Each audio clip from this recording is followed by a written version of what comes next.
안녕하십니까. 신인근의 국방TV 데일리 디펜스입니다. 자, 여러분, 항공모함 15억짜리 항공모함 제가 지난주에 올려드린 거 기억하시죠? 뭐 일주일 만에 90만 조회가 넘을 정도로 대단한 인기를 끌었는데요. 그 정도로 우리 국민들이 우리 대한민국이 강해졌으면 좋겠다라는 그런 열망이 많은 것 같습니다. 참 기분 좋습니다. 자, 속보입니다. 그 15억짜리 항공모함이 공개 입찰을 시작했습니다.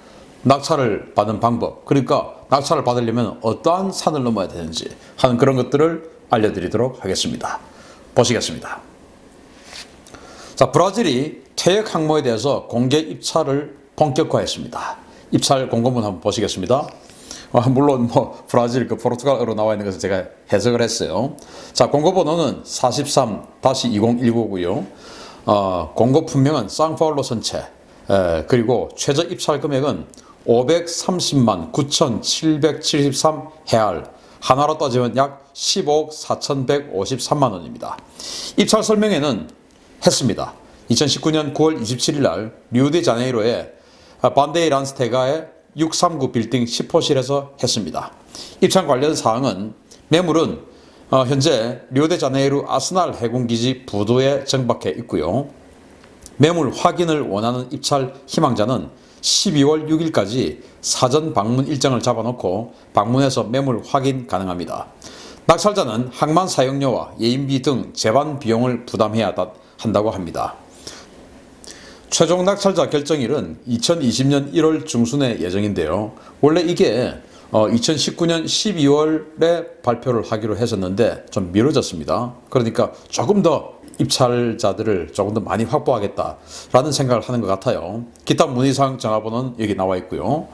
혹시 해군이나 국방부에서 관심 있는 분들, 이 연락처와 자세한 내용 더 알고 싶으신 분들 저한테 연락하시기 바랍니다. 부디 국방부와 해군에서 연락이 오기를 기대하겠습니다. 자, 매물로 나온 항모는 50년 넘은 고철입니다. 이거 가지고 우리가 운용을 할 수는 없고요. 제가 지난번 그 첫 번째 동영상에서 설명을 드렸지만 일단 간단하게 하면은 1959년에 진수한 프랑스의 항모입니다. 옛날 프랑스가 포슈라는 이름으로 운영했던 항공모함이고요. 이걸 2000년도에 브라질이 사서 이전했습니다. 만재 배수량은 32,800톤급이고요. 유형은 캐토바, 그러니까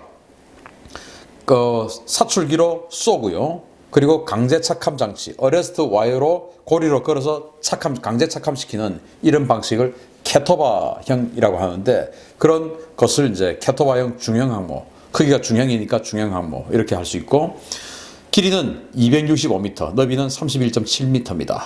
추진은 보일러 그리고 전기 터빈이고요. 최대 속도는 32노트입니다. 탑재 능력은 전투기 20여 대, 헬기 20여 대에서 총 40여 대의 항공기를 탑재할 수 있습니다. 이게 지금 브라질이 더 이상 운영을 하지 못하고, 왜냐하면 너무 이 통신 장비나 이 전자 장비들이 너무 노후돼서 운영을 하지 못하고 매물로 내놓고, 특히나 여기에 실을 수 있는 전투기가 이제 없어요. 해리어 전투기만 있는데, 해리어 전투기가 아니라 하더라도 그 라팔 전투기를 운영을 할 수는 있죠. 사출기가 있으니까. 그런데 라팔 전투기 너무 비쌉니다. 그리고 지금 현재 브라질의 경제 사정이 F-35나 라팔이나 이런 것들을 살 만큼의 경제 사정이 안 되죠. 그래서 이 탑승할 수 있는 항공기 문제, 이런 여러 가지 제반 문제 때문에 브라질이 지금 중고로 내놨는데, 그것은 사실은 고철로 사갈 사람 있냐 이겁니다. 항공모함 가서 운영할 사람 이게 아니고 고철로 사가서 고철 해체할 사람 있냐, 고철업자 찾는 거예요 지금. 자, 그런데 이 고철 항모를 사야 하는 이유가 바로 한국형 항공모함을 위한 최고의 연구 재료이기 때문입니다. 지난번에도 말씀드렸지만요, 항공관제 시스템, 우리가 이 항공관제 시스템이 있어야 그 군사공항이나 이런 데서 할 때는 얼마든지 이착륙하는 거 우리 잘하죠. 그런데 항공모함에서 우리가 고정익 전투기를 한 번도 이착륙시켜보질 않았어요. 그리고 아주 좁은 265m에 불과한 이 갑판에 여기서는 착함을 시키고 여기서는 이륙을 시키고 이런 것들 동시에 하면서 또 엘리베이터로 또 오르고 내리고 이런 것들을 다 해야 됩니다. 이런 것들을 하는 시스템들 우리가 배워야 되겠죠. 그리고 우리가 항공모함을 만들려고 하면은 제일 어려운 기술적 난제가 바로 이 사출기입니다. 사출기가 여기는 두 개가 있는데요. 그래서 32,800톤밖에 안 되지만 사출기가 2개가 있을 정도로 아주 설계가 잘 된 그런 항공모함이에요. 그러니까 비행기 2대를 동시에 이륙을 시킬 수가 있고, 착륙은 여기 어레스팅 와이어로 걸어서 딱 착륙을 시키는데, 그러니까 비행기 2대를 동시에 이륙시키면서 또 차난 착륙시키고, 또 엘리베이터 여기 또 있지 않습니까? 이 엘리베이터로 오르고 내리고 이런 것들을 작업을 계속 한다는 거, 사실은 대단한 거죠. 이거 우리 배워야 되는 겁니다. 그래서 우리가 항공모함을 만들려고 하면 사출기 기술을 알아야 되는데 그걸 우리가 몰라요. 그래서 이걸 가지고 와서 그 사출기 내부가 어떻게 생겼는지, 어떤 메커니즘인지, 그리고 우리는 어떻게 이걸 더 개량할 수 있는지, 이런 것들을 좀 보자는 겁니다. 그리고 어레스팅 와이어, 이건 뭐 도대체 어느 정도 강도로 만들었는지, 어떤 이 고정 장치는 뭔지, 이런 거 좀 보자는 겁니다. 그래서 이런 것들을 우리가 정말로 중국이나 일본에 대항해서 우리 한국의 국력을 지키려고 하면은 뭐 2만 톤짜리 이런 경항모 나가면 바로 죽습니다. 표적함입니다. 표적함. 제가 지난번에 말씀드렸지 않습니까? 그래서 중형항모 7만 톤짜리 중형항모 있어야 된다 이겁니다. 그리고 해군이 F-35B 타령하지 마세요. 그 F-35B는 2,000파운드짜리 제이담이 탑재가 안 됩니다. 1,000파운드밖에 안 돼요. 그러한 것은 뭐냐? 바로 벙커버스터를 탑재할 수 없다는 겁니다. 무슨 해군 자신들이 로망을 실현시키기 위해서 우리 국부 10조 원 넘는 국부 전투기까지 하면 그걸 갖다가 해군에게 몰아준다고요? 웃기는 소리죠. 도대체 이 해군의 항공모함이 우리 안보에 얼마나 기여할 수 있느냐? 이걸 따져야지. 해군이 무슨, 우리도 우리 함대를 지키기 위해서 왜 해군 함대를 지킵니까? 그 해군 함대가 생존해서 우리나라를 지켜야 되기 때문에 지키는 겁니다. 그러면은 그 해군 함대를 진짜로 지킬 수 있는 항공모함을 만들어야죠. 그러려면은 중국과 일본의 능력 봐야 되는 거 아닙니까, 당연히? 그런데 야, 미군하고 작전 해보니까 항공모함이 있으니까 진짜 멋지더라. 우리도 그냥 항공모함 가지고 싶어. 이런 생각하지 말라는 겁니다. 그러면서 국민들 속이지 말라는 겁니다. 제가 그 현장을 연구 영역을 하면서 똑똑히 봤습니다. 국민 여러분, 해군의 경항모 타령에 속지 마십시오. 완전히 엄청난 돈을 들여서 자기네들의 로망을 실현하려는 그런 꼼수밖에 아닙니다. 자, 이 연구용 항모 구입 비용 얼마나 들어갈까요? 중국의 사례를 한번 보겠습니다. 중국이 2001년도에 우크라이나의 세바스토폴의 조선소에 있던 그 바르야그 항공모함을 구입을 했죠. 그래서 그걸 가지고 중국으로 끌고 와서 아주 오랫동안 그것을 이제 개장, 수리, 개조하는 작업을 해서 그것을 랴오닝 항공모함으로 개조했습니다. 자, 이때 선체 구입비가 2,500만 달러였어요. 이것은 그때 뭐 50년 동안 운용하던 그런 항공모함이 아니었고, 만들다가 70% 정도의 공정에서 스톱한 그런 상황이었어요. 그걸 이제 중국이 끌고 온 겁니다. 그래서 2,500만 달러를 주고 그 70% 정도 만들었던 항공모함을 구입을 했고요. 그리고 거기서부터 중국까지 끌고 와야 되죠. 다 만든 게 아니고 70%밖에 안 만들었으니까 끌고 와야 됩니다. 그래서 예인비 그리고 통관료 이런 거 다 해가지고 550만 달러가 들었습니다. 그때 수에즈 운하를 통과 허가를 못 받아가지고 그 흑해에서 지중해로 나와가지고 지중해에서 아프리카를 돌고 희망봉을 돌아서 인도양을 관통해가지고 말라카 해협을 지나서 그렇게 해서 서해까지 관통하고 대련으로 간 겁니다. 그래서 그 통관료가 다 합해서 550만 달러가 들었습니다. 그러니까 토탈 3천만 달러 정도가 들었죠. 2001년도하고 지금하고는 물가 차이가 좀 있지만 아무튼 뭐 우리도 상당한 비용이 들 겁니다. 그렇지만 이제 이 상황보다 우리가 나은 건 이 바르야그는 당시에 움직일 수 없는 배였기 때문에 예인선으로 끌고 와야 했던 거고, 이 지금 쌍파울로함 구 포슈죠. 이 쌍파울로함은 움직일 수 있습니다. 그러니까 몰고 오면 됩니다. 그래서 이 가격보다는 훨씬 싸게 들 것이 명확합니다. 일단 예인거리 그리고 운항거리를 보면 당시 그 바르야그가 흑해에서부터 수에즈 운하를 통과하지 못하고 지중해를 거쳐서 아프리카 희망봉을 돌아 중국 대련까지 간 거리가 32,000km였습니다. 그런데 브라질에서부터 한국까지는 22,000km입니다. 뭐 이거보다는 적죠. 그래서 어쨌든 제법 비용은 좀 들 거다라는 말씀을 드리고요. 그러니까 백값만 필요한 거 아니다라는 겁니다. 자, 연구용 항모 도입을 위해 넘어야 할 산이 있습니다. 바로 성면 배출 문제입니다. 자, 여기 2006년도 10월에 프랑스 정부 관계자가 한 이야기가 있는데요. 클레망소급 항공모함에는 단열 소재로 약 700톤의 성면이 사용되었으며 이를 해체하기 위해서는 별도의 정화, 안전시설이 완비된 해체 시설이 필요하다. 이렇게 밝혔어요. 자, 이 클레망소급 항공모함이 바로 포슈와 클레망소죠. 그 중에서 포슈는 브라질에 팔아서 그게 지금 매물로 나온 상파울로가 됐고, 클레망소는 그냥 인도로 팔려고 했다가 인도가 이제 마지막에 거부해가지고 지금 이제 프랑스가 독자적으로 그냥 해체를 했습니다.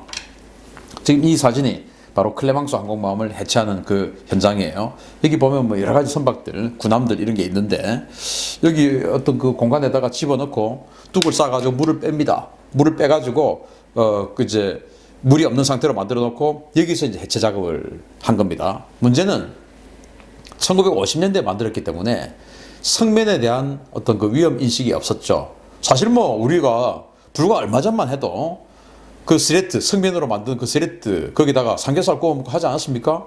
저도 지금 생각하면 참 그거 어떡하냐라는 생각이 들 정도인데 그 스레트에다가 삼겹살 구워 먹으면 기름 쭉쭉 잘 빠진다고 삼겹살 많이 구워 먹었죠. 그리고 또 제가 초등학교 다닐 때 뭐가 유행했냐면은 멸치 다시물 국물 다시물 빼는 그 쇠로 만든 통이 있어요. 그 구멍 숭숭 뚫린 거. 그 안에다가 요즘으로 치면 핫팩도 있고 손난로도 있고 하지만 그때는 없었잖아요. 그래서 우리 초등학생들 뭐가 유행했냐면은 그 멸치 다시물 하는 그 통에다가 안에다가 성면을 집어넣고 그 성면 안에다가 숯을 넣는 거예요. 그래가지고 이제 호주머니에 넣고 손난로로 겨울에 하고 다니고 저도 양쪽에다가 넣고 다녔었어요. 성면 직접 떼가지고 집어넣고 거기다가 아침마다 숯 집어넣고 야 지금 생각하면 좀 왜 그랬을까 싶은데 뭐 그렇게 해도 우리는 잘 살았는데 어쨌든 요즘 보니까 그 성면이 1급 발암물질이다 이겁니다. 그래서 이 상파울로 하면은 단열재로 성면을 썼고 그 성면이 무려 700톤이나 있다는 겁니다. 그것을 이제 어떻게 할 거냐? 그리고 거기에서 나오는 이 폐유, 기름 이런 것들의 오염은 어떻게 할 거냐? 즉 환경단체들이 가만히 있지 않을 건데 이것을 어떻게 우리가 극복할 수 있느냐? 이런 것들을 사전에 사실은 연구하고 준비해야 됩니다. 자, 이 성면 발생 문제 정말 극복할 수 없을까요? 지금 현재 한국산업안전보건공단이 발표한 내용인데 최신 개정판이에요. 성면을 다루는 지침입니다. 어떻게 나왔냐? 이렇게 합니다. 자, 성면 해체, 제거 작업은 밀폐, 격리, 음압 유지, 진공 청소 장치를 갖춘 가운데 습식 작업으로 진행해야 하며 근로자는 호흡 보호구, 보호복, 보안경 등 개인 보호구를 착용해야 한다. 라고 이렇게 지침이 되어 있습니다. 지금 보시듯이 이렇게 이제 해체하는 사람은 완전히 보호장구를 갖추고 이렇게 해체를 하고 그 옆에서는 지금 이렇게 물을 뿌리고 있어요. 왜? 먼지가 날리면 안 되니까. 이 정도로 이제 그리고 밑에서는 우리 핵폐기물처럼 전용의 용기가 있고 거기다 담아서 이제 밀봉해가지고 매립을 한다는 거예요.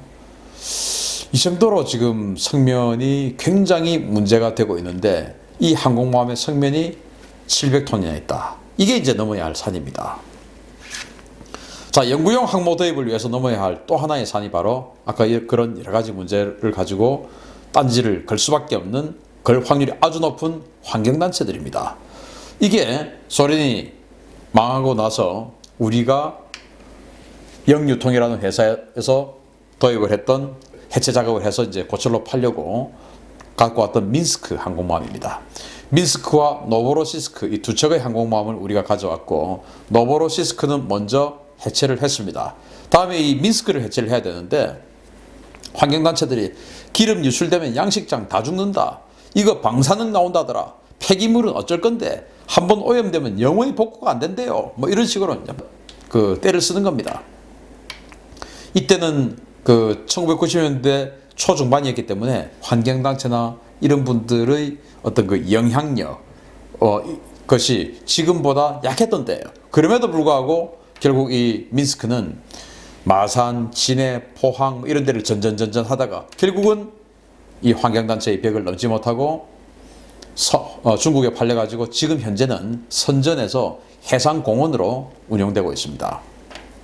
그래서 이 민스크가 실제 우리 해군이 그때 이걸 해체해서 고철로 이렇게 사용할 생각하지 말고 차라리 이걸 탁 정박을 중국처럼 민스크는 지금 선전해 있고 키예프 똑같은 항공모함이에요. 키예프는 지금 중국 텐진에 있거든요. 그렇게 공원으로 딱 만들어 놨는데 제가 14년 전쯤에 그 키예프 항공모함 공원에 갔었는데 당시 14년 전에 우리 돈으로 입장료가 13,000원이었어요. 그 정도로 비싼 입장료를 받고 관광을 하는 그런 아주 고가의 관광 코스인데 뭐 내부에 가보니까 전투정보실 뭐 이런 거 그대로 다 있었거든요.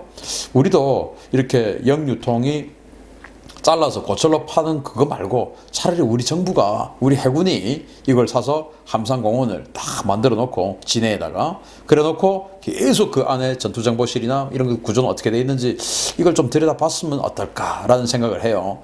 따라서 이 항공모함 쌍파울로도 해체를 한다면은 그 어마어마한 환경 비용이 들어가지만 그것을 해체하지 않고 공원으로 이용할 방법은 없을까라는 걸 한번 검토해 본다면 우리도 이 항공모함 관련한 여러 가지 기술을 환경단체의 벽을 넘어서 우리가 가져올 수 있지 않을까라는 그런 아이디어를 내봅니다.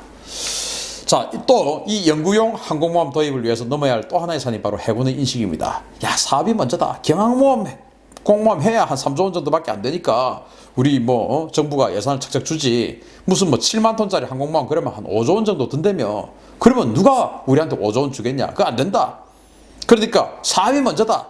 나가서 중국 항공모함에게 중국 함대에게 이길 수 있다 없다 이거 계산은 필요 없고 그냥 우리는 항공모함을 가져야 돼. 왜? 항공모함은 선진 해군의 최고 상징이니까. 우리가 미국하고 지난 70년 동안 합동훈련을 하면서 미국 항공모함이 얼마나 부러웠다고. 그러니까 우리도 가져야 돼. 우리도 좀 폼나게 좀 살아보자. 이렇게 해서 항공모함을 하면 안 된다는 겁니다. 우리가 중국 해군 항공모함들과 그것도 한 척이 아니고 두 척의 합동 함대와 또 중국의 내륙에서 날아오는 그 공대함 미사일을 탑재한 이 폭격기들과 이런 것들을 다 합해서 우리가 지켜내려고 하면은 이 항공모함에서 도대체 몇 대의 전투기가 하루에 떠서 작전을 시킬 수 있어야 우리 함대가 생존을 할 수 있느냐. 또는 이 정도 돼야 저들하고 싸워서 저들에게 치명상을 입히고 우리가 전사할 수 있지 않느냐. 그러면은 지들도 치명상 입으니까 우리를 못 건드리지 않느냐. 라는 정도는 돼야지. 이거는 뭐 나가면 바로 그냥 아주 자신들의 능력과 위력을 보여주기에 딱 적당한 정도, 적당하게 큰 덩치에 그리고 적당히 만만한, 그래서 아주 그냥 한 방에 제압해버리고 자기네들은 피해 없어가지고 우리가 이 정도 돼 라고 하는 스파링 파트너로는 최고의 체급 정도, 딱 이 정도밖에 안 되는 경항모 하겠다 이거예요. 이걸 고쳐야 됩니다, 해군이. 그리고 그 사실을 합참이 알아야 됩니다. 자, 합참 국방부 관계자 여러분, 해군 아닌 육군, 공군 출신 국방부 관계자 여러분, 제 말씀 틀렸습니까? F-35C, F-35A보다 수백억 원이 더 비싼 전투기를 여기에다가 얹어가지고, 즉 수천억 원 또는 1조 원 이상의 비용을 들여서 경항공모함에 탑재를 10대 한다 칩시다. 그 10대 하는데 비용이, 전투기 10대 얹는데 비용이 2조 원 정도 듭니다. 그것을 공군용 또는 F-35C 타입, 해군용 타입으로 했을 때는 1조 5천억 또는 1조 2천억 밖에 안 드는데 훨씬 수천억 더 많은 비용을 들여서 얹어줬더니 이게 벙커 버스트도 없고 김정은이 벙커, 지휘소, 건물 내부 타격할 수도 없는 이런 1000파운드밖에 안 되는 그 운영 유지비는 어마어마하게 더 비싼, 그래서 해군에게 예산을 더 줄 수밖에 없는, 이거 해야 됩니까? 안 되죠. 그래서 해군이 사업이 먼저다. 우리 국익, 우리 국가 안보, 이거는 뒤로 젖히고 우리 해군의 로망을 구현하는데 너무 매몰돼서는 안 된다라는 겁니다. 진짜 항모냐, 3조 원짜리 표적함이냐, 앞으로 2달에 달렸습니다. 자, 12월 초까지 지금 현장 답사를 신청하면 현장 답사를 할 수 있습니다. 부디 우리 국방부, 부디 우리 해군이 현장 답사를 가시길 바랍니다. 그래서 1월 언젠가에 낙찰자 결정에 대한민국 국방부, 대한민국 해군이라고 발표가 나길 간절히 소망합니다. 그러기 위해서는 해군 여러분 마음을 비워주십시오. 부탁드립니다. 주변국으로부터 독도를, 이어도를, 그리고 우리 해상 수송로를 지키기 위해서는 7만 톤 항공기 36대 이상 탑재할 수 있는 중대형 항모가 있어야 됩니다. 여러분들이 저에게 인정해준, 저와 회의 끝에 인정해준 그 연구 영역의 결과가 나와 있지 않습니까? 여러분들의 그 결론을 스스로 뒤집지 말아 주십시오. 부탁드립니다. 관심 가져주십시오. 감사합니다.